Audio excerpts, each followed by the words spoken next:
At 5 a.m., my doorman called Mr. Whitmore. There's a problem. Your son's wife is here saying she's the new owner. I know most people would have panicked hearing that news, but I just smiled and said, let her in. After all, Raven had spent months convincing everyone I was a confused old fool who couldn't manage his own life. She'd stolen from me, poisoned my son against me, and now she was taking everything. But as I watched her through cameras she didn't know existed, directing movers to steal my furniture, my smile grew wider. She thought she was picking off some defenseless old man. She had no idea the trap I'd been setting for weeks. What I did next didn't just destroy her plans. It destroyed her life completely. Before I tell you how this trap unfolded, drop a comment and let me know where you're watching from, because what happened next will shock you. The phone rang at 5:15 a.m., cutting through the lake house silence like a knife. I'd been sleeping peacefully, but something in that ring told me this wasn't going to be just another quiet morning.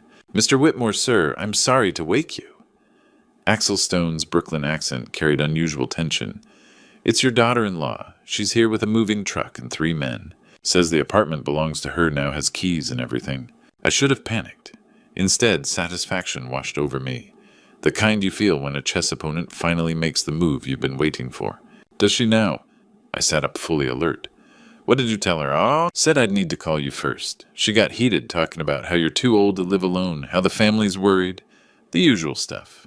The usual stuff. Months of Raven's carefully crafted concerns about my age, my supposed inability to manage my own affairs. Axel, do exactly what I tell you. Let her up. Sir, are you sure? Absolutely sure, but make sure she signs the visitor log with her full name and ID.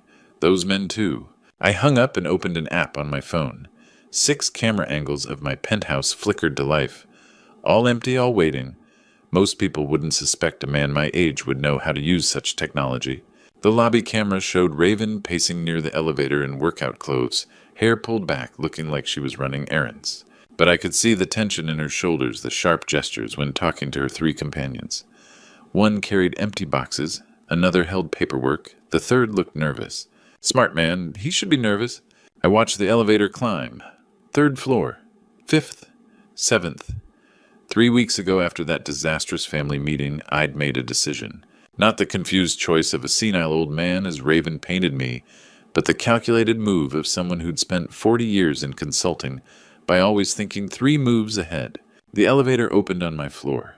Raven stepped out confidently, followed by the movers. She walked to my door like she owned it, which according to her she did. I watched her pull out a key from her purse. My old key, the one I'd deliberately left where she could find it 3 weeks ago. She slid it into the lock, turned it, and pushed the door open. The lights came on automatically. All 4 stepped into my living room, into the web I'd been weaving for weeks. I switched to the internal cameras, watching them spread out across my space. Raven pointed at my leather sofa, my dining table, giving instructions like a general commanding troops. Take the valuable pieces first. Her voice came through crystal clear on the audio feed. The old man's not coming back from where he's going.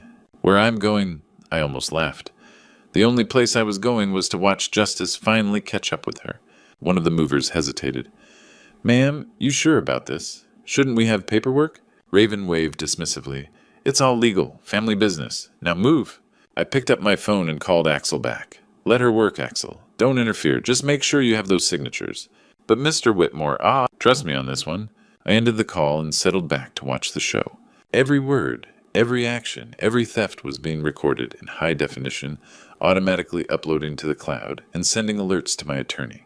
Raven had no idea that her carefully planned heist was about to become the evidence that would destroy her. The memory struck me as I watched Raven through my cameras. 6 months ago, everything had seemed so hopeful. Dad, I've met someone special. Braxton's voice carried nervous excitement I hadn't heard in years. After Serena died 2 years ago, he'd avoided serious relationships entirely. Hearing that joy again made my heart lift. Her name's Raven. We've been together 3 months, and I'd love you to meet her. 3 months without telling me. But I pushed aside that small hurt. Bring her for dinner Saturday. That evening, Ophelia arrived first, arranging flowers in Serena's favorite vase. She'd been my wife's best friend, and had become family after we lost her. You nervous? She asked. Should I be? When Braxton brought Raven, I understood his attraction immediately. Stunning at 34, with dark hair and green eyes that seemed to catalog everything. Her black dress probably cost more than most monthly salaries. Mr. Whitmore, such an honor. Her handshake was firm, smile warm. Braxton talks about you constantly. During dinner, she was charming, asking about my consulting work, my years raising Braxton alone. But her questions kept circling back to practical matters. This penthouse must be quite a responsibility. All this space for one person. Do you ever think about downsizing? Not really. I've got everything I need here. But managing everything at your age must be challenging. The bill's maintenance, keeping track of details. Such gentle concern, but something felt calculated. Ophelia's fork paused mid-bite. I caught her eye, saw the warning there. Dad's sharper than men half his age? Braxton said proudly. You should see his investment portfolio. Investments. Raven leaned forward with sudden interest. How impressive. Quite a diverse portfolio. I imagine real estate, stocks, bonds. More questions followed, wrapped in admiration, but probing nonetheless. Financial advisors, estate planning, long-term care preferences. Each inquiry felt like gentle testing for weakness. After dinner, Raven insisted on making tea. Special blend, she explained, moving through my kitchen with startling familiarity. Chamomile, lavender, and other herbs, wonderful for relaxation. The tea tasted unusual, bitter beneath floral notes. Within 30 minutes, I felt lightheaded thoughts fuzzy. Not drunk exactly, but not myself. I need some air, I said, stepping onto the balcony. When they left, Ophelia offered to drive me home. You don't look right, Caleb. That tea hit you hard? In her car, she stayed quiet for blocks before speaking. Something's off about her. What do you mean? Those weren't getting to know you questions. Those were inventory questions. I wanted to dismiss her concerns to believe Braxton had found happiness. But Ophelia's words echoed as we drove through Seattle's night. Maybe she's just practical? Maybe? Ophelia pulled into her driveway, turned to face me. But practical women don't drug their boyfriend's father on first meetings. The accusation hung in the air like smoke. I wanted to argue to defend the woman who'd made my son smile again. But the fog in my head, the calculated nature of her questions, the way she'd moved through my kitchen like she was measuring it for future use. You really think she drugged me? I think that woman sees dollar signs when she looks at you. And I think your son is too lonely and too trusting to notice. As I sat in Ophelia's passenger seat, still feeling the tea's effects, I realized she was right. Every instinct I'd developed in 40 years of business was screaming warnings I'd been too hopeful to hear. I should have trusted Ophelia's judgment from that very first night. Ophelia's warnings proved prophetic within weeks. Raven's presence expanded into every corner of my life. Phone calls came twice, weekly dripping with manufactured concern. Caleb, I worry about you on that 10th floor. What if you fell? What if there was an emergency? Worse was watching Braxton become her mouthpiece. Our monthly dinners transformed into intervention sessions. Dad, maybe Raven's right about the apartment being too much. All that space to maintain all those responsibilities. Since when do you worry about my responsibilities? He'd shift uncomfortably. I just think we should be practical about your future. Practical. Raven's favorite word delivered through my son's mouth. The suggestions escalated quickly. Financial advisors, estate planning, contingency plans for when I became unable to manage affairs. I could help coordinate everything Raven offered during one transparent visit. Take the burden off, Braxton. Burden. As if 40 years of successful money management had suddenly become too complex for my aging brain. Ophelia grew increasingly frustrated. She's conditioning you, Caleb. Classic manipulation. What if she genuinely cares? Caring people don't inventory assets during dinner. The wedding announcement came in March sudden as lightning. 3 months of dating, and they couldn't wait another day. Something small and intimate, Braxton explained. Small and intimate cost $8,000. As father of the groom, I was expected to contribute. Money saved for emergencies, for security, for peace of mind. But it was my son's wedding. The ceremony was beautiful, Raven, radiant in a dress worth more than my monthly expenses. I played the proud father, perfectly welcoming a new daughter to our family. Everything changed during the reception. I'd stepped outside for air when voices drifted from the garden pavilion. Raven's laugh followed by words that froze my blood. This marriage is the best investment I've ever made. Braxton's easy to handle and the old man's loaded. Penthouse worth $2.3 million plus the lake house plus investments. What if he won't give it up? Another woman's voice. I'm working on that. I already got Braxton convinced his father's too old to manage alone. 6 months, and the old man will be begging us to take over. 6 months. She'd allocated 6 months to strip away everything I'd built. I stood in shadows listening to my son's wife discuss my assets like estate sale items. Every concerned call, every gentle suggestion about my competence, calculated moves in a game I hadn't realized we were playing. When I returned to the reception, everything looked different. Raven's solicitous attention, Braxton's worried glances when I climbed stairs. Conversations that stopped when I approached. I'd been so focused on wanting Braxton happy that I'd missed the obvious truth: his happiness was built on lies. The revelation hit like physical pain. This woman had studied my son's vulnerabilities, his loneliness after losing Serena, his desire for companionship, his protective instincts toward his aging father. She'd weaponized his love against both of us. That night alone in my penthouse, I stared out at Seattle's glittering skyline and felt something crystallize inside me.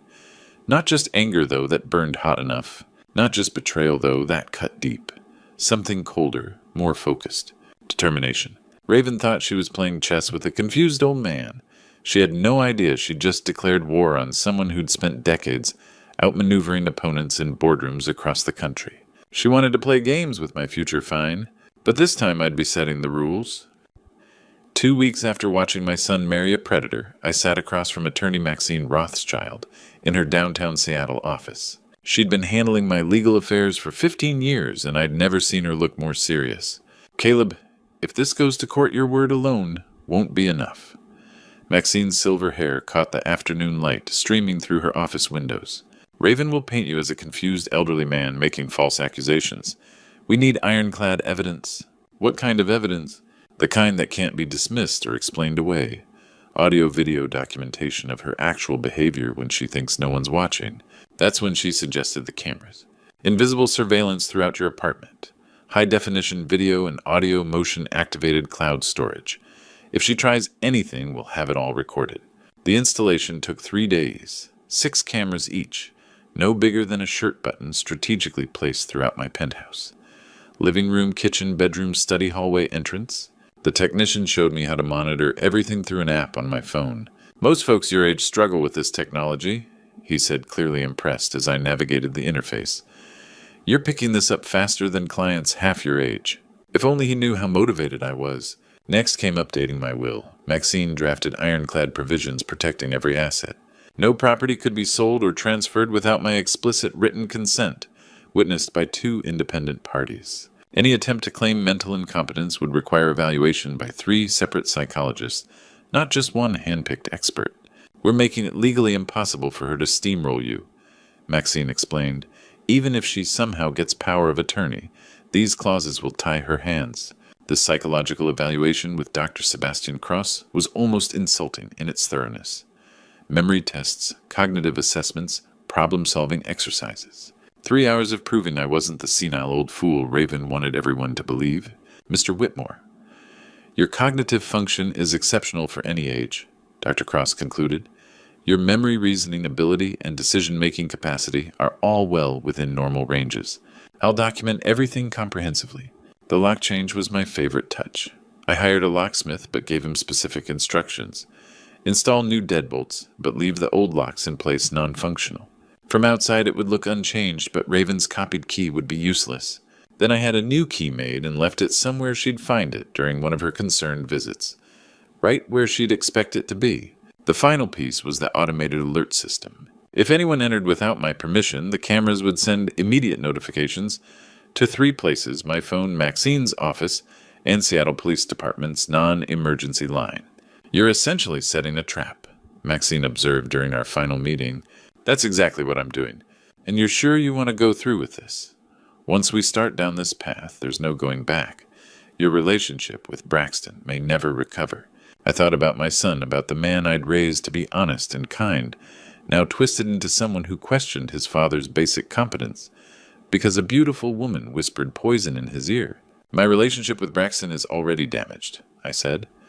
"At least this way, maybe someday he'll understand why." 3 weeks after the wedding, every system was in place. Cameras recording alerts, armed legal documents, filed psychological evaluation completed. I'd transformed my penthouse into a sophisticated surveillance operation that would make the FBI proud. All I had to do was wait for Raven to make her move. I retreated to the lake house ostensibly for some peaceful reflection after the wedding excitement. Really, I wanted to be somewhere safe when she finally showed her true colors. From my lakeside windows, I could monitor every angle of my Seattle apartment through my phone. Waiting, watching, ready. I didn't have to wait long. The alert came Tuesday afternoon while I read on the lake house deck. My phone buzzed. Motion detected in living room. There she was on my screen. Raven alone in my penthouse, moving with the confidence of someone who belonged there. She went straight to my desk, pulling out drawers with methodical precision. Financial statements, investment portfolios, insurance documents. Each paper got photographed with her phone, creating her private inventory of my assets. The violation felt physical, watching this woman catalog my life's work like garage sale items. Next, the filing cabinet.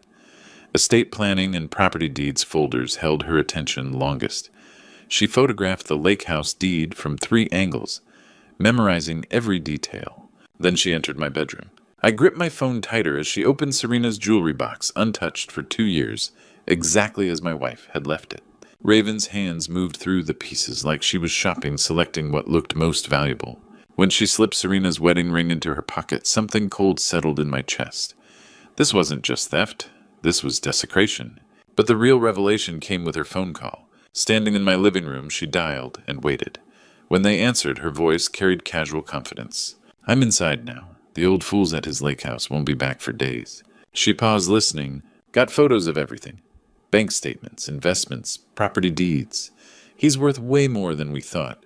Penthouse alone, $2.3 million. Plus that waterfront place, another $800,000. Another pause. The nursing home plan's perfect. Found Sunset Manor, $9,000 monthly. With his assets, we can keep him there for years while liquidating everything else. Liquidating, like I was a business being dissolved. Timeline's good. I'll have Braxton sign power of attorney papers within the month. Once we have legal control, the old man can't stop anything. The voice on the other end made her laugh. Braxton, he'll go along once it's done. Too guilty about his mother's death to question anything about taking care of Dad. If he gets difficult, it'll be too late to matter. She hung up and continued her systematic theft, pocketing more of Serena's jewelry and my father's gold watch. I sat watching this woman dismantle my life through a phone screen, feeling something shift inside me. The anger burned hot and righteous, but underneath something else grew. Satisfaction. Every word was being recorded in high definition. Every theft documented from multiple angles. Every casual revelation about nursing homes and asset liquidation was now permanent evidence in the cloud. Raven thought she was operating in secret, but she was performing for prosecutors. When she left, I forwarded everything to Maxine. We have her. Her response came immediately. Better than we hoped. She confessed to conspiracy, elder abuse, and theft. We own her now. But watching my empty apartment through the cameras, I knew Raven wasn't finished. People like her didn't stop when winning. They got greedier, more reckless. Her next move would be her biggest mistake. The call came 3 days after I'd watched Raven rob me blind. Braxton's voice carried manufactured urgency. "Dad, we need to talk. Family meeting tonight at my place. It's important." "What's this about?" "Just, please come. 7 o'clock. I knew exactly what this was about. When I arrived at Braxton's suburban home, the living room felt like a courtroom. Raven sat center stage, flanked by 2 people. I didn't recognize a man in his 30s who shared her sharp features, and a woman about Raven's age with calculating eyes. "Dad, this is Raven's brother Marcus and her friend Jennifer," Braxton said, avoiding my gaze. "They wanted to meet you. Witnesses. She'd brought witnesses. Mr. Whitmore, thank you for coming." Raven's voice dripped false concern. "We're all here because we care about you." "Are we? We've been worried." Marcus jumped in, reading from what sounded like a rehearsed script. "Braxton's told us about your episodes. The confusion, the forgetfulness." "What episodes?" Jennifer leaned forward with practiced sympathy. "It's nothing to be ashamed of. My grandmother went through the same thing. Started with little things, forgetting conversations, getting dates mixed up. I looked at my son. Braxton, what have you told them?" He shifted uncomfortably. "Dad, you have been forgetting things. Last week you called me thinking it was Thursday when it was Sunday. A lie. I'd never made such a call." Raven produced a folder, thick with documents. "We've consulted with an elder care attorney. This is a voluntary guardianship agreement. It just means Braxton and I can help manage your affairs, pay your bills, make sure you're safe." "Voluntary?" "Of course.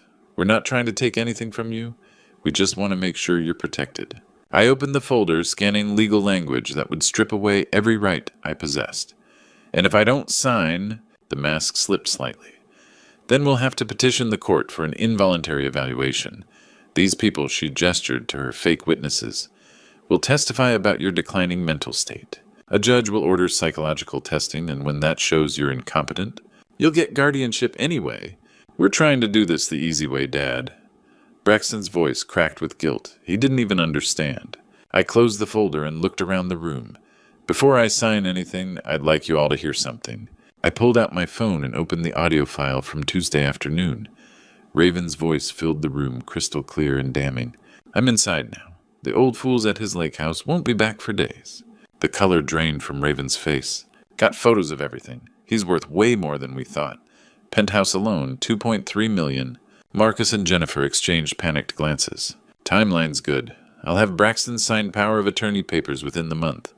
Once we have legal control, the old man can't stop anything. I stopped the recording.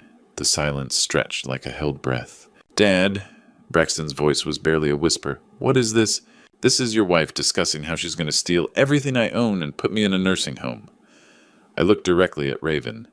While wearing my dead wife's wedding ring, Raven's composure finally cracked. You can't prove anything. That recording's illegal. You can't use surveillance in your own home without... Actually, I can. Washington's a one-party consent state, and it's my property. I stood up. But thank you for confirming it's your voice. Marcus bolted for the door. Jennifer followed. Even fake witnesses knew when to abandon ship. This isn't over, Raven hissed. You think you're so smart, but I'll find another way. There are other options for dealing with stubborn old men. The threat hung in the air like smoke. Braxton sat frozen, staring at his wife, like he'd never seen her before. Raven, tell me this isn't true. Tell me you didn't... I did it for us, she snapped. He's old Braxton. He's going to die anyway. Why should we struggle when all that money is just sitting there? My son's face crumpled. In that moment, I watched him realize he'd married a stranger. I walked to the door, then turned back. Son, when you're ready to talk, really talk, you know where to find me. 3 days later, she made her most desperate move. And that brings us back to this morning. 5 a.m., my phone ringing with Axel's urgent voice, watching through cameras as Raven's desperation reached its peak. The satisfaction of watching a perfect trap spring never gets old. From my lake house, I observed Raven orchestrate what she believed was the final act of her con. She moved through my apartment with the confidence of someone who thought she'd already won. Start with the expensive pieces, she commanded her crew. Leather sofa dining set that antique desk. The family's relocating the old man to assisted living today. Assisted living. Her lies had evolved. One mover hesitated, studying the paperwork she'd thrust at him. These documents look... All right, look, I'm paying double your rate. Raven cut him off. My father-in-law has advanced dementia. The family's handling this transition professionally. Dementia. I was sharper than people half my age, but in Raven's version of reality, I was a drooling invalid. The youngest mover shook his head. Something's not right here. I'm out. He left smart enough to trust his instincts. The remaining two began loading furniture with visible reluctance, while Raven made another call. Everything's proceeding perfectly. Should be finished within hours. She paused, listening, the target still at his lake property, completely unaware. By the time he discovers anything, we'll have liquidated the assets and disappeared. Target. She'd reduced me to a military objective. Braxton. He'll adapt. He's too emotionally dependent to cause real problems. My son dismissed as easily as furniture. Then I heard them sirens growing louder through my apartment's audio feed. Raven's face went ashen as she looked out the window. This can't be happening. But it was happening exactly as I'd planned when I told Axel to let her up hours earlier. My hallway cameras showed 4 officers approaching with professional calm. The automated alert system had worked flawlessly. Seattle police hands visible, nobody moves. The movers immediately complied, one actually sighing with relief. Raven bolted toward the balcony, but Officer Martinez blocked her path with practiced efficiency. Ma'am, you're under arrest for breaking and entering. This is my property. I have legal authority. Mr. Caleb Whitmore filed complaints supported by video evidence. You have the right to remain silent. As Miranda rights filled my speakers, the movers explained their situation to other officers. Hired through Craigslist, paid cash, told it was a family emergency. They'd suspected fraud but needed work. Through my phone, I watched them place Raven in the patrol car. Even cuffed, she continued screaming about senile old men and family rights. The officers methodically photographed everything, collected fake documents, took statements. Professional justice unfolding exactly as Maxine had predicted. My phone buzzed with her text, "Saw the news alert. Satisfying." I replied, "It's a good start." Because this wasn't the finale. The real performance would happen in court. 6 months later, Judge Serafina Vale's courtroom was packed beyond capacity. Word had spread about the case elderly man, outsmarts gold digging, daughter-in-law in Seattle's legal community had turned out to watch. I sat in the front row behind the prosecution table watching Raven at the defendant's desk. Gone was the polished woman who'd charmed my son. Prison orange didn't suit her. The state charges Raven Whitmore with breaking and entering grand theft fraud conspiracy to commit elder abuse and criminal intimidation, the prosecutor announced. Her defense attorney, a young man who looked like he'd drawn the short straw, stood nervously. "Your Honor, my client was acting out of genuine concern for her father-in-law's welfare." The evidence presentation took 3 hours. Every surveillance video, every audio recording, every stolen piece of jewelry displayed for the jury. Watching 12 strangers see Raven's true nature unfold felt like vindication in slow motion. Dr. Sebastian Cross took the stand with professional authority. Mr. Whitmore underwent comprehensive cognitive evaluation. His memory, reasoning ability, and decision-making capacity all test well above average for any age group. In your expert opinion, Doctor, does Mr. Whitmore show any signs of dementia or mental incompetence? None whatsoever. He demonstrates exceptional mental acuity. Raven's lawyer tried desperately during cross-examination. But doctor, isn't it possible for elderly individuals to have lucid moments between episodes of confusion?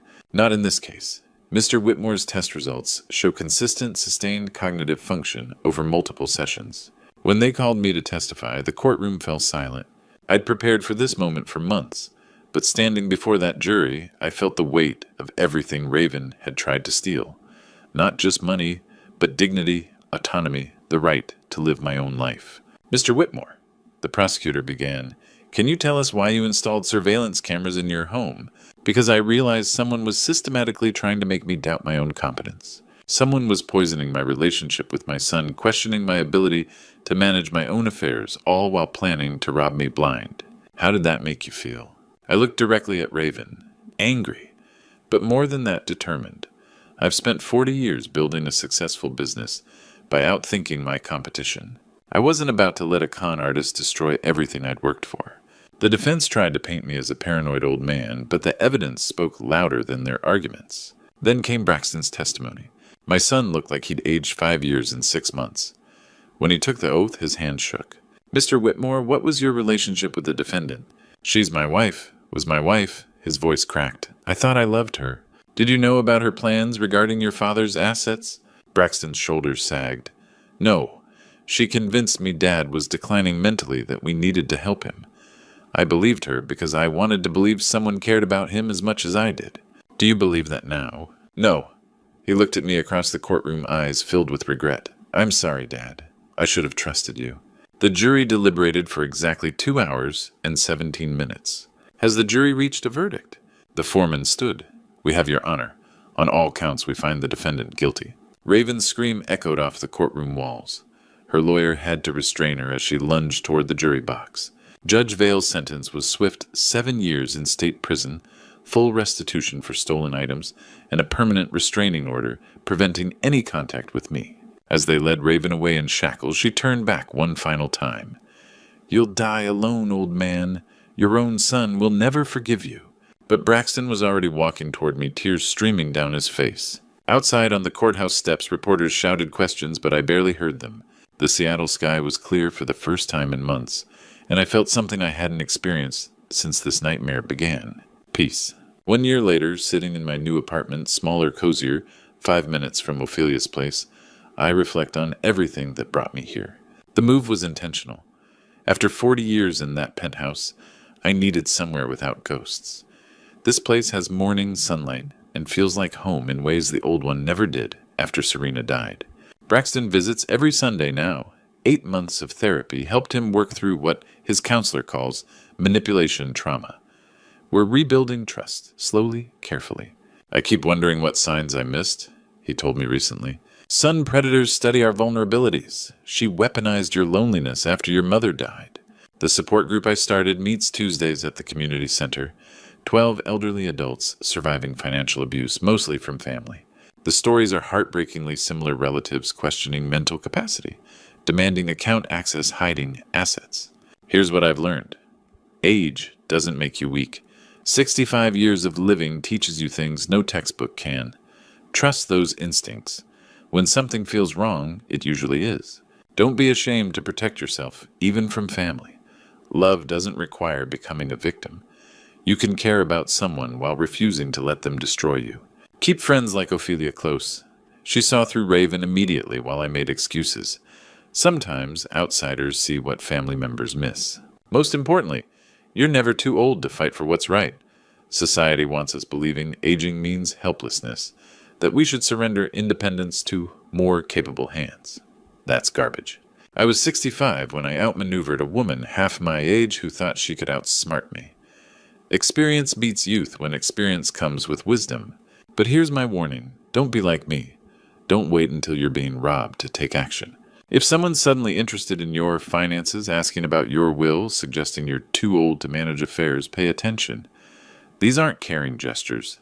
They're reconnaissance missions. If you feel dizzy after visiting relatives, if you're forgetting conversations, if documents go missing, investigate immediately. Trust is beautiful, but verification is survival. Set boundaries early. Document your competence legally. Keep important papers secure. Have trusted friends who know your real mental state, not just family who might benefit from declaring you incompetent. The legal system protects you only if you provide tools, evidence, documentation, witnesses. To everyone listening, check on elderly people in your life to support them, not control them. Listen to their concerns without dismissing them as paranoia. To my fellow seniors, your voice matters. Your judgment matters. Your right to control your life doesn't expire at 65 or 95. Document everything. In today's world, your phone is your best defense. Screenshots, recordings, photos, evidence protects you when words aren't enough. If this story resonated with you, share your thoughts in the comments. Subscribe for more stories about resilience, dignity, and refusing to be anyone's victim. Remember, age brings experience, not weakness. Trust your instincts. Protect yourself without apology. Sometimes the best thing you can do for someone you love is show them that choices have consequences, even when that someone is family. Looking back at my journey, I realized this true story isn't just about outsmarting a con artist. It's about rediscovering the strength God gave us no matter our age. When I felt most vulnerable, most betrayed by someone I'd welcomed into my family, I found something I'd almost forgotten. The warrior spirit that built my business, raised my son, and survived losing Serena. These grandpa stories we share aren't just entertainment. They're blueprints for survival maps through territories our children haven't yet explored. My true story taught me that wisdom isn't about avoiding mistakes. It's about recognizing patterns, preparing for battles, and knowing when to fight back with everything you've got. The hardest lesson. Sometimes protecting yourself means accepting that love and boundaries must coexist. I loved my son enough to risk his anger. I loved myself enough to refuse becoming a victim. God doesn't ask us to be doormats. He asks us to be wise as serpents, gentle as doves. Every surveillance camera I installed, every legal document I filed, every moment I chose strategy over emotion, these weren't acts of paranoia. They were acts of faith. Faith that justice exists, that truth matters, that even at 65, I deserve to control my own destiny. The real victory wasn't Raven's prison sentence. It was watching Braxton realize that strength and love aren't opposites, they're partners. It was building something meaningful from Betrayal's Ashes, a support group that's helped dozens of seniors reclaim their power. These grandpa stories matter because they prove something society tries to deny. Age brings expertise, not expiration dates. Every gray hair represents a lesson learned, every wrinkle a problem solved. We're not burdens waiting to happen, we're libraries of hard-won knowledge. God blessed me with enough time to share this true story, to warn others to transform pain into purpose. If my experience saves even one person from Raven's kind of predator, then every sleepless night, every family argument, every moment of doubt was worth it. Your story matters too. Your voice deserves to be heard. Your experiences could be someone else's salvation. If this resonated with you, please share it with someone who needs to hear it. Leave a comment telling me about the wise elders in your life. Subscribe to this channel because our stories are how we protect each other across generations. Remember, God gave you a voice for a reason. Use it. They skipped their mother's funeral. My son was gambling in Vegas. My daughter said her schedule was full. So I buried my wife alone. And while the casket lowered, I decided to teach my children the most expensive lesson of their lives. You think you know betrayal. Wait till you hear how this old man turned grief into justice. Stick around and tell me in the comments, what would you have done? My name is Brian Carter. I'm 74 years old, a retired mechanic and Vietnam veteran living in small-town Ohio. For 47 years, I'd been married to Kate, the love of my life and mother of our 2 children. Eric, 45, a lawyer in Columbus, and Jessica, 42, a real estate agent in Toledo. We also have a grandson, Tyler, 22, who's the only one who still visits without needing something. I built our house with my own hands in 1976, raised my family with the values my generation learned the hard way. Work hard, save money, and family comes first. I thought I'd taught my children those same values. I was wrong. It started at 6 in the morning in that sterile hospital room where Kate had spent her final weeks. I'd been holding her hand all night, watching her chest rise and fall, with increasing difficulty. When her breathing finally stopped, the silence felt louder than any sound I'd ever heard. 47 years of marriage ended with a whisper. I sat there for 20 minutes before the nurse gently suggested I make the necessary calls. The first call should have been the easiest, to Eric. It went straight to voicemail. Eric, it's Dad. Your mother passed this morning. Please call me back. The second call to Jessica also hit voicemail. Jessica, honey, it's your father. Your mom is gone. I need you to call me as soon as you get this. By 8:30 in the morning, I was sitting in my truck in the hospital parking lot, waiting for my phone to ring. It didn't. The funeral director was kind but efficient. $9,500 later, I'd planned my wife's entire funeral service alone. Every decision, the casket, the flowers, the music Kate loved, fell to me. At 2 in the afternoon, my phone finally buzzed with a text from Eric. Dad's so sorry about Mom. I'm at Jake's bachelor party in Vegas. We've had this planned for months, and I'm the best man. Can't bail on the guys now, plus I already lost $3,000 on blackjack. Need to win it back before Stephanie finds out. We'll do something nice for Mom when I get back Sunday. I read the message twice, certain I'd misunderstood. My wife of 47 years was dead, and my son was worried about disappointing his drinking buddies and covering up gambling losses. 15 minutes later, Jessica called, her voice bright and cheerful. Daddy, I'm devastated about Mom, but I have my nail appointment at 2:30 and then Brittany's baby shower at 4. You know how crazy Brittany gets when people don't show up. Plus, I bought this adorable $200 outfit specifically for today. Can we maybe do the funeral thing tomorrow? Or next weekend when I'm free? Jessica, your mother died this morning. The funeral is today. I know, Daddy, but I can't just cancel everything. My nails look terrible, and Brittany will literally kill me if I miss her shower. Maybe you could ask the funeral home to reschedule. I'm sure they're flexible. I hung up. For the first time in my life, I hung up on my daughter. At 4 in the afternoon, I sat in the front pew of St. Mary's Church. Tyler sat beside me, his young face etched with genuine grief. Frank Sullivan, my neighbor and fellow Vietnam veteran, occupied the pew behind us. 6 other neighbors filled scattered seats. She waited for you. I whispered to the empty chairs where my children should have been sitting. 47 years of marriage, and she waited? Tyler squeezed my shoulder. Grandpa, I'm here. Grandma knew I loved her. Frank leaned forward.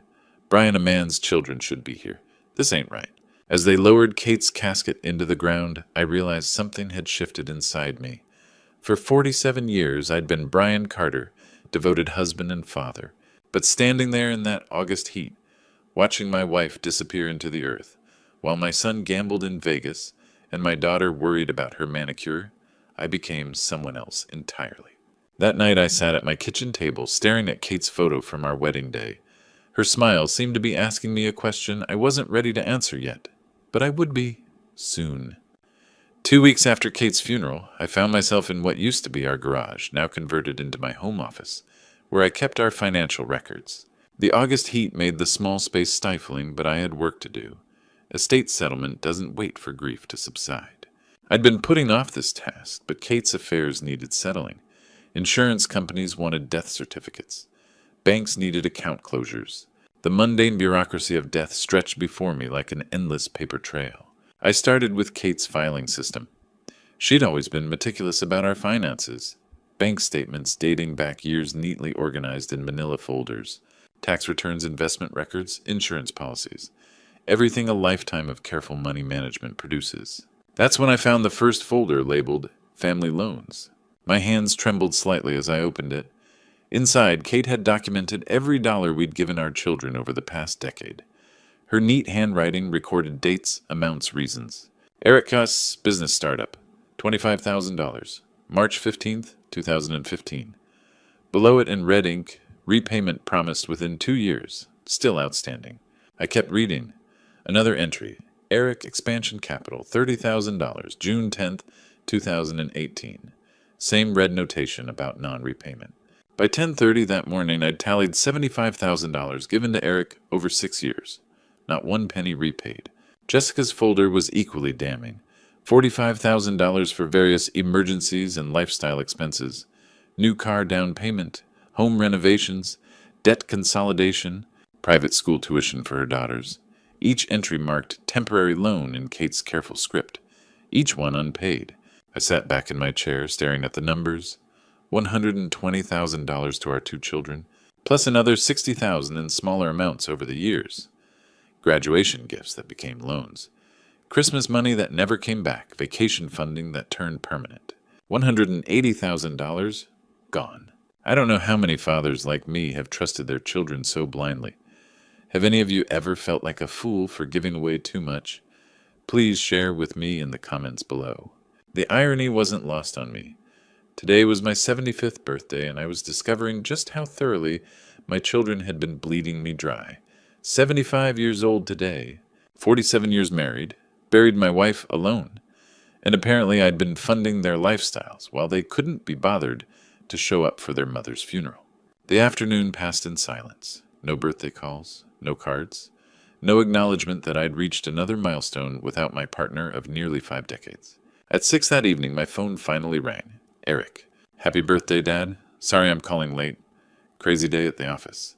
Hey, any word on Mom's life insurance? I know this sounds terrible, but Stephanie and I are looking at a bigger house, and we could really use some help with the down payment. I stared at Kate's folder in front of me. Eric, according to your mother's records, we've given you $75,000 over the years. Not $1 repaid. Silence. Then, Dad, those weren't loans. Those were investments. Family helping family. Besides, I know this is hard, but we need to be practical about Mom's assets. She would have wanted us to use them wisely. Practical. Like missing your mother's funeral was practical. Dad, don't be like that. You know I had obligations.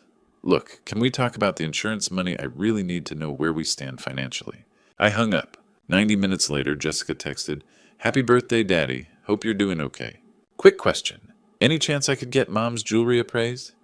The girls are getting older, and I want to make sure they get equal shares. Also, do you know if there's any cash from her accounts? I'm having some unexpected expenses. I turned off my phone and pulled out a legal pad. At the top I wrote, Every loan, every broken promise. Then I started writing. Eric, Vegas bachelor party instead of funeral. Jessica, nail appointment and baby shower instead of funeral. Eric, $75,000 zero repaid. Jessica, $45,000 zero repaid. The list grew longer as memories surfaced. Missed birthdays, forgotten anniversaries, holidays spent alone while they were too busy with their own families. Phone calls that only came when they needed money. By the time I finished, I had filled 3 pages. 3 pages of evidence that my children saw me as nothing more than a bank account with a heartbeat. I closed the legal pad and looked at Kate's photo on my desk. Kate, I whispered, I think it's time I stopped being practical their way and started being practical mine. The next morning, I woke with a clarity I hadn't felt since Kate's diagnosis. For the first time in months, I had a mission. In the Army, we called it reconnaissance. Know your enemy before you engage. My children had been treating me like a fool for 10 years. Time to show them what this old soldier still remembered about strategy. I cleared my kitchen table and spread out every financial document Kate had kept. Then I opened my laptop. Tyler had taught me to use spreadsheets last Christmas, and began entering data with the same methodical precision I'd once used to inventory equipment in Vietnam. Eric, $25,000 for startup, never repaid. $30,000 for expansion, never repaid. $20,000 for emergency, never repaid. Total $75,000 over 6 years. Jessica, $20,000 for home renovation, never repaid. $15,000 for car payments, never repaid. $10,000 for various crises, never repaid. Total $45,000 over 7 years. Miscellaneous family loans, $60,000. Grand total, $180,000. Gone forever. At 10 that morning, I called Thomas Fields, the attorney who'd handled our wills 20 years ago. Brian, I was sorry to hear about Kate. How are you holding up? Tom, I need to make some changes to my will. Brian, I can see you Thursday at 2 p.m. Bring all relevant documents. I'll bring everything. That afternoon, Tyler knocked on my back door. My grandson had always been different from his parents. He actually showed up when he said he would. Hey, Grandpa. Thought I'd stop by, see how you're doing. He noticed my leaky faucet immediately. Want me to fix that for you? While Tyler worked under the sink, we talked. He told me about his classes, his part-time job, his plans after graduation. Not once did he ask for money or mention what he might inherit someday. Grandpa, you seem different since Grandma died. You okay? I poured us both coffee and made a decision. Tyler, I want to show you something. I led him to the kitchen table where my spreadsheet was still open. His eyes widened as he scanned the numbers. Grandpa, that's a lot of money. Did they ever pay any back? Not a dime, Tyler. Not one dime in 10 years. Tyler sat back in his chair, processing what he was seeing. And they didn't come to Grandma's funeral because of a bachelor party and a nail appointment. That's right. That's not right, Grandpa. That's not family. For the first time since Kate's death, I smiled. Really smiled. No, it's not. But you are. That evening after Tyler left, I spent 3 hours researching Ohio inheritance law. I learned about probate procedures, witness requirements, and contestation periods. I studied precedents for disinheritance and the legal grounds needed to make changes stick. Kate had always handled our legal affairs, but I wasn't helpless. 40 years as a mechanic teaches you to read technical documents. Military service teaches you to plan operations. I printed out relevant statutes and case law organizing everything in manila folders.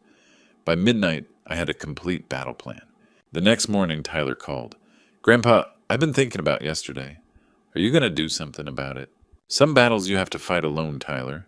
But this one's for your grandmother's memory. You'll see, Tyler. But I want you to know, whatever happens with your father and aunt, you've already proven you understand what family really means. I picked up my phone and confirmed my appointment with Thomas Fields. Thursday at 2 p.m., time to execute the mission. Thursday afternoon at 2 o'clock, I walked into Thomas Fields' law office carrying a banker's box filled with 40 years of financial documentation. The office sat on the courthouse square in a brick building that had housed lawyers since before I was born.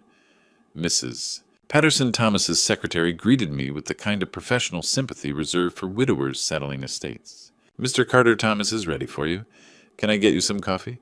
No, thank you, ma'am. I'm here on business.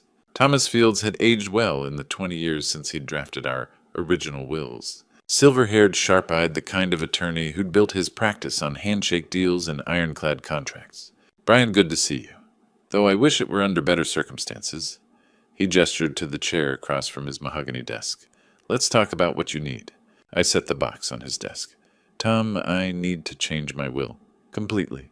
Thomas pulled out a thick folder. Let me review your current documents first. He opened to the first page. Right now, you have Eric and Jessica as equal beneficiaries of your estate, with Tyler receiving a small educational fund. Standard family arrangement. That was before I discovered what kind of family I actually have.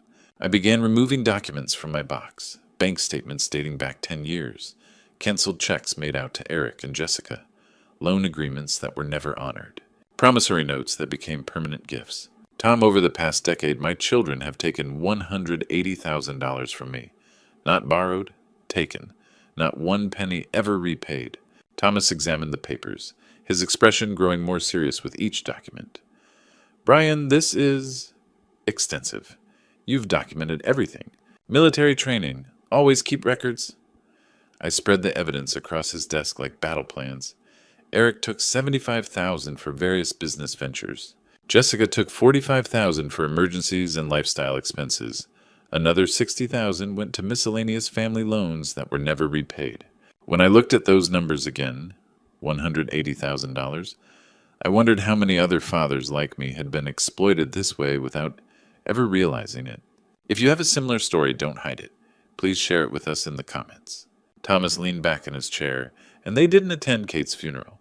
Eric was at a bachelor party in Vegas. Jessica had a nail appointment and a baby shower. Brian, this is a significant change you're proposing. Are you certain family will contests can get ugly? Tom, I've got 40 years of canceled checks. They took $180,000 and couldn't show up for their mother's funeral. How much more evidence do I need? Thomas nodded slowly. In that case, we'll make this ironclad. Your military service records will help establish mental competency. Your documentation proves a pattern of financial exploitation. What exactly do you want to do? Remove Eric and Jessica entirely. Everything goes to Tyler, your grandson. He's the only one who sees me as family, not a bank account. He's the only one who showed up when it mattered. Thomas pulled out a legal pad and began writing. Ohio law requires specific procedures for will changes this significant. We'll need 2 witnesses who aren't beneficiaries. Notarization is mandatory. And we're required to notify the previous beneficiaries within 30 days. How long will this take? 2 weeks to draft the new documents properly. Then we'll schedule a witness ceremony. After that, there's a 30-day notification period, during which Eric and Jessica can contest if they choose. Will they be able to overturn it? Not with this documentation. Your evidence of financial exploitation combined with their absence at Kate's funeral creates a compelling case for disinheritance. Plus, your military service establishes a pattern of sound decision-making. I felt something I hadn't experienced since Kate's diagnosis control. For the first time in months, I was the one making decisions that mattered. Tom, let's do this, right? I want every I dotted and every T crossed. Thomas closed the folder and looked at me seriously. Brian, once we notify Eric and Jessica, there's no going back. They'll know exactly what you're doing. Good. It's time they learned what consequences look like. 2 weeks later, I sat in Thomas Field's conference room at 10 in the morning, surrounded by the legal machinery that would change my family forever. The new will lay before me, 23 pages of precise legal language that would strip Eric and Jessica of everything they'd expected to inherit. Frank Sullivan sat to my right, uncomfortable in his best suit. My neighbor, Mrs. Dorothy Chen, sat across from us, her hands folded primly in her lap. Both had agreed to serve as witnesses, though neither fully understood what they were witnessing. Brian Thomas said formally, "This document revokes all previous wills and codicils. It names Tyler Carter as your sole beneficiary, with the exception of small charitable donations. Do you understand the contents of this will?" "I do." "Are you signing this of your own free will without coercion or undue influence?" "I am." I picked up the pen and signed my name with the same steady hand that had signed military orders in Vietnam. Brian James Carter, the signature that would protect everything Kate and I had built from the children who saw us as nothing more than a retirement fund. Frank and Mrs. Chen signed as witnesses their signatures, making my decision legally binding. At 10:30, the notary public stamped the final page with her official seal. The will was now valid under Ohio law. Thomas, what happens next? I'm required by law to send certified notification to Eric and Jessica within 30 days. They'll have the right to contest, but given your documentation of financial exploitation and their absence at Kate's funeral, any challenge would be unsuccessful. I felt a weight lift from my shoulders that I hadn't realized I'd been carrying. How long before they know? The letters will go out tomorrow. They'll receive them by Friday. At 2 that afternoon, I called Tyler from my kitchen phone. "Grandpa, how did it go?" "It's done, Tyler. You're my heir now." Silence on the other end. Then Grandpa. "I don't know what to say. I'll try to be worthy of this." "Tyler, you already are. You're here when it matters." "What about Dad and Aunt Jessica?" "They made their choices, Tyler. Now they'll live with the consequences." An hour later, Frank knocked on my back door. He'd changed out of his suit into his usual work clothes, but his expression remained serious. "Brian, you sure about this family's family, even when they disappoint you?" I poured us both coffee and sat across from him at Kate's kitchen table. "Frank, they took $180,000 and missed their mother's funeral. What more evidence do I need?" Frank stirred his coffee thoughtfully. 40 years I've known you, Brian. Never seen you make a decision lightly. If you say this is right, then it's right." "I appreciate that, Frank. I really do. Those kids of yours, they're going to be mighty upset when they find out. Let them be upset. Maybe it'll teach them something their mother and I failed to." That evening, after Frank left, I sat at my desk and wrote a letter to Kate. Not to mail, just to write. something I'd been doing since she died, a way of keeping her close. Kate, I did what you would have wanted. Protected what we built. Tyler understands what family means. He'll take care of this place, carry on our values. Eric and Jessica chose their paths long ago. Now they'll have to walk them without our money smoothing the way. I folded the letter and placed it in the box with all the others I'd written to her. Tomorrow, Thomas would send the notifications. By Friday, my children would know that their inheritance was gone. The real fight would begin then. But tonight, for the first time since Kate's funeral, I felt at peace. Friday morning at 10 o'clock, 2 certified letters were delivered to my children's workplaces. I knew because Thomas had called to confirm delivery. Eric received his at his law firm in Columbus.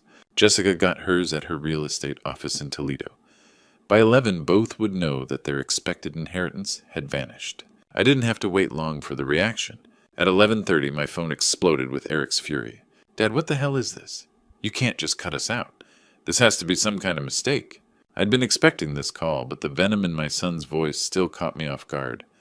No mistake, Eric. It's exactly what it says. Dad, you're not thinking clearly. Grief can affect judgment. Let's talk about this reasonably.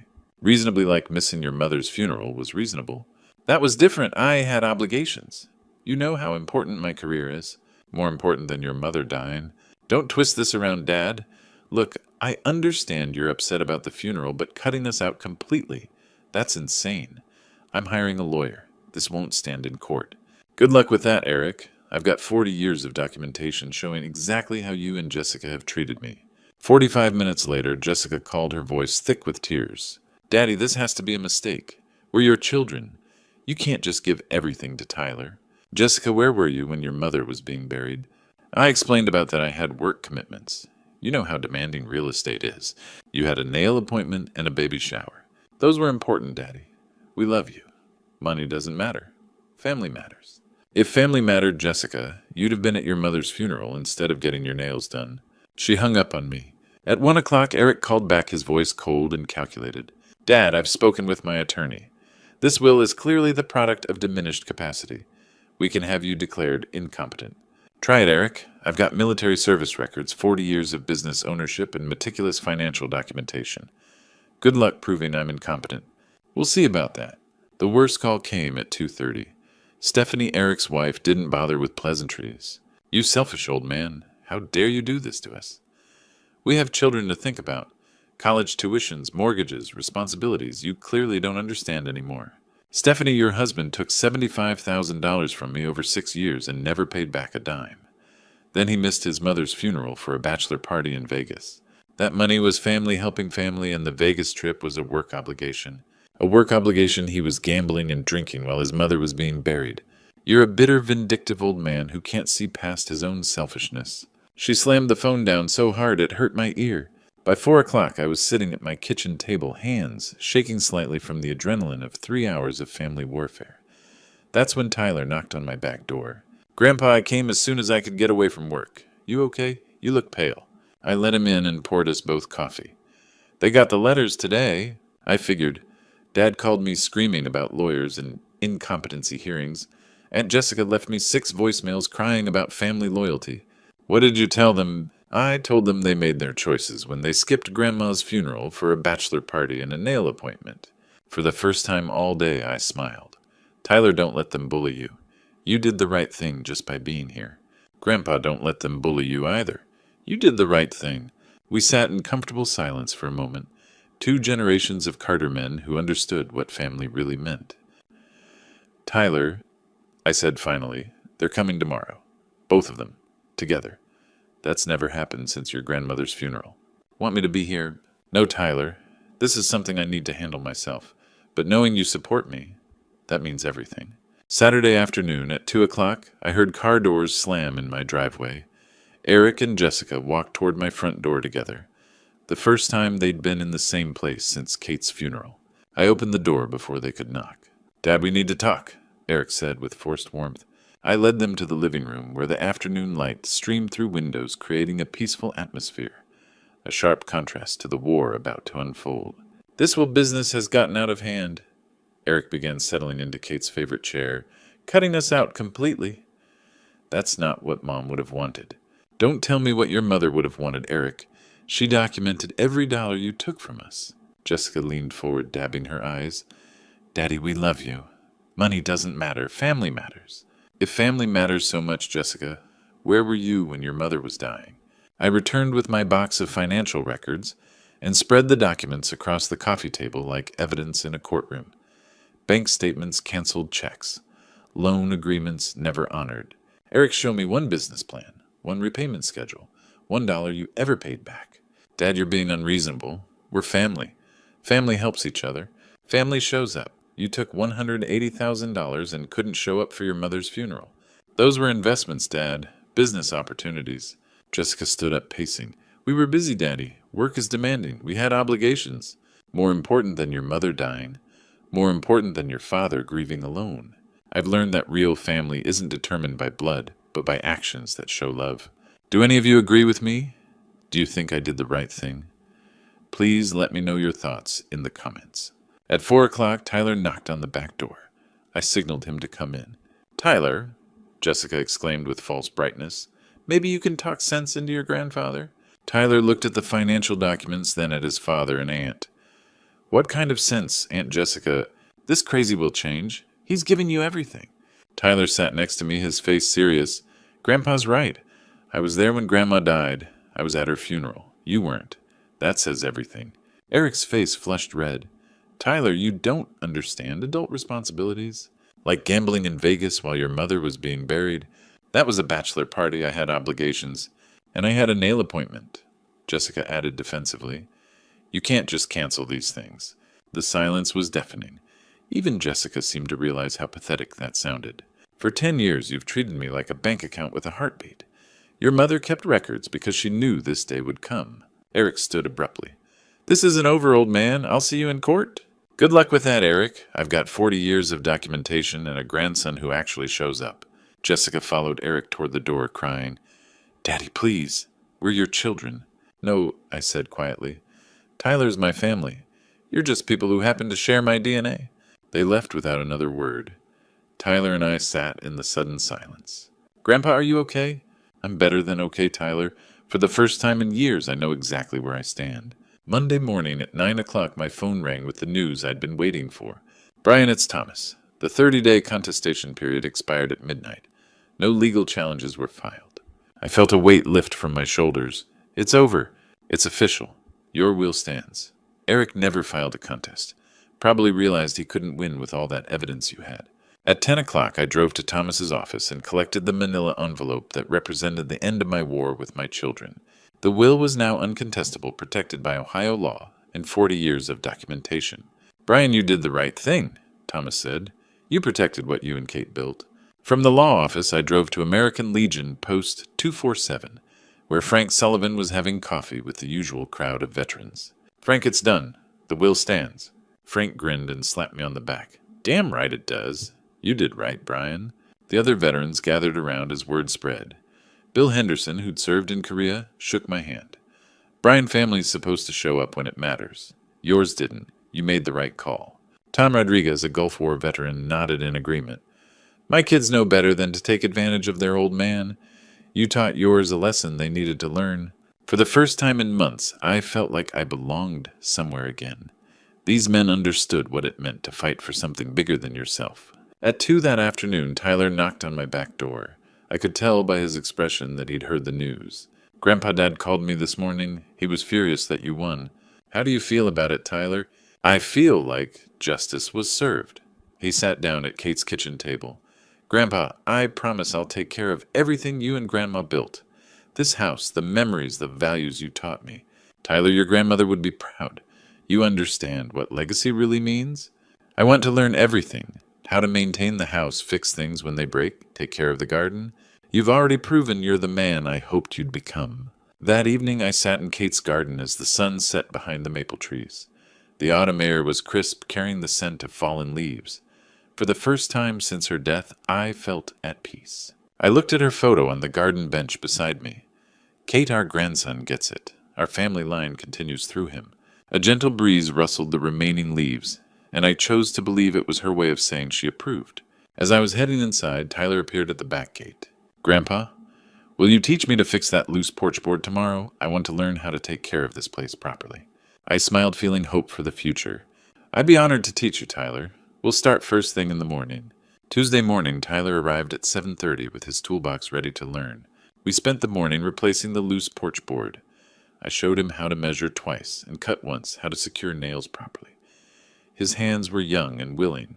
That's what mattered most. At noon, we ate sandwiches on the newly repaired porch, looking out at Kate's garden where the last roses were fading gracefully. Grandpa, thank you for trusting me with this. I won't let you down. Tyler, you already haven't. You showed up when it mattered. The afternoon passed, teaching him house maintenance, checking the foundation, cleaning gutters, maintaining the furnace.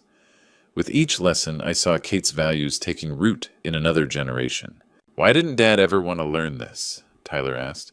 Your father was always looking ahead to the next big thing. Sometimes the most important things are right in front of you. Evening found us in Kate's garden. Tyler studied my 40-year maintenance notebook, asking thoughtful questions about repairs and procedures. I'm going to take good care of everything you and Grandma built together.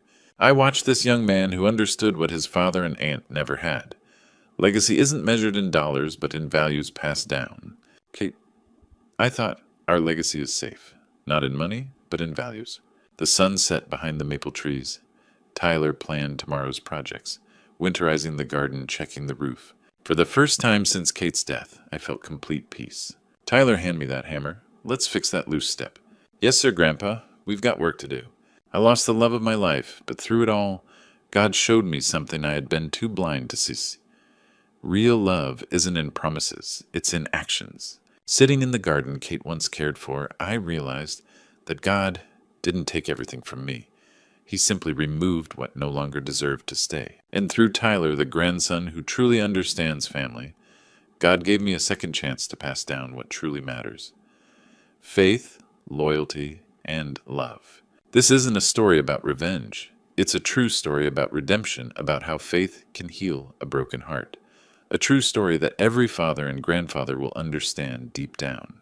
A true story that belongs to the Grandpa Stories series, where old men like me learn that silence and faith often speak louder than anger. If you've ever faced disappointment from your own family, remember this. God never fails to reveal the truth, even when it hurts. These Grandpa Stories exist to remind us that the greatest inheritance isn't money, it's values, faith, and unconditional love. This is one of those Grandpa Stories meant to keep the fire of goodness alive in a world that often forgets it. If this touched your heart, leave a comment, share this video, and subscribe for more true stories that inspire, heal, and remind us what family really means.